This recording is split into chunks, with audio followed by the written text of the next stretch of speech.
Salil Chaudhary hits റൗണ്ടിൽ ഒരു മനോഹരമായിട്ടുള്ള പെർഫോമൻസുമായിട്ട് നമ്മുടെ വേദക്കുട്ടി എത്താണ്. വെൽക്കം വേദലക്ഷ്മി.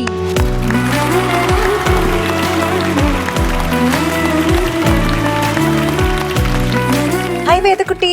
ഹായ്, എന്തുണ്ട് വിശേഷം? സുഖാണ്. പിന്നെ ഇന്നൊരു പ്രത്യേക അതിഥി ഉണ്ട്. ആണോ? ആരാണ്?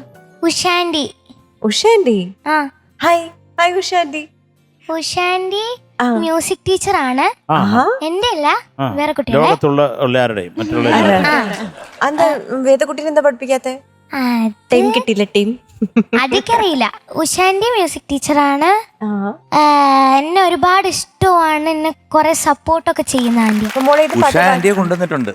അതാണ് നമ്മുടെ പ്രധാനപ്പെട്ട ഒരു കാര്യം അല്ലേ? എന്റെ ഗുരുവല്ല, എന്റെ ഗുരുവല്ല, പക്ഷെ വേറെ ആൾക്കാരുടെ ഗുരുവാണ്. പക്ഷെ ഞാൻ ഉഷാൻഡിയെ കൊണ്ടുവന്നു.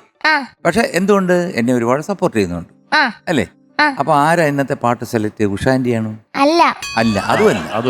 അതും കയ്യിൽ നിന്ന് പോയി. ഓക്കെ, പിന്നെ ഞാനും അമ്മയും സ്ഥിരം അടി കൂടാറുണ്ടല്ലോ. അടി മിക്കവാറും നടക്കാറുണ്ട്. അപ്പം ഇപ്പൊ ഇന്ന് അടി എല്ലാം കഴിഞ്ഞോ അടിയൊക്കെ? കഴിഞ്ഞിട്ടൊന്നുമില്ല.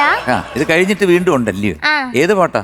നാടൻ പാട്ടിലെ മൈന നാടൻ. ഇപ്പൊ ഞാൻ എന്തേലും വേണ്ടാത്തൊക്കെ ചെയ്യാണെങ്കിൽ മാത്രമേ അമ്മ എന്നെ ചീത്ത പറയുള്ളൂ.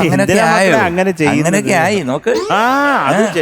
നേരത്തെ അങ്ങനെ അല്ലായിരുന്നു. അമ്മ എനിക്ക് പറഞ്ഞു തരുമ്പോ എനിക്ക് ദേഷ്യം വരും, എന്നിട്ട് ഞാൻ ബഹളം ഉണ്ടാക്കും എന്നൊക്കെ പറഞ്ഞോണ്ടിരുന്നപ്പം ഞാനിപ്പം വല്ലതും കുരുത്തക്കേട് ചെയ്താൽ മാത്രമേ അമ്മ അല്ല, ചെലപ്പോ അമ്മ ഓരോന്ന് പറയുമ്പോ എനിക്ക് നല്ല ദേഷ്യം പിടിക്കും.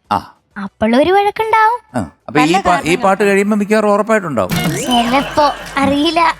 എങ്ങനെയാ, കമ്പ് വെച്ചാണോ അതോ കൈ വെച്ചാണോ അടിക്കുന്നത്? കൈ തന്നെ മതി. കൈ തന്നെ. അമ്മ ഒരു വട്ടം തല്ലിക്കഴിഞ്ഞാ, നല്ല ദേഷ്യത്തിൽ തല്ലിക്കഴിഞ്ഞാ അവിടെയൊക്കെ ഇങ്ങനെ ചോന്ന് 4 വര പോലെ കിടക്കും അല്ലേ? പറഞ്ഞു കേട്ടോ, അമ്മ പറഞ്ഞു കേട്ടോ. മതി മോള് നിന്ന് പാടാൻ.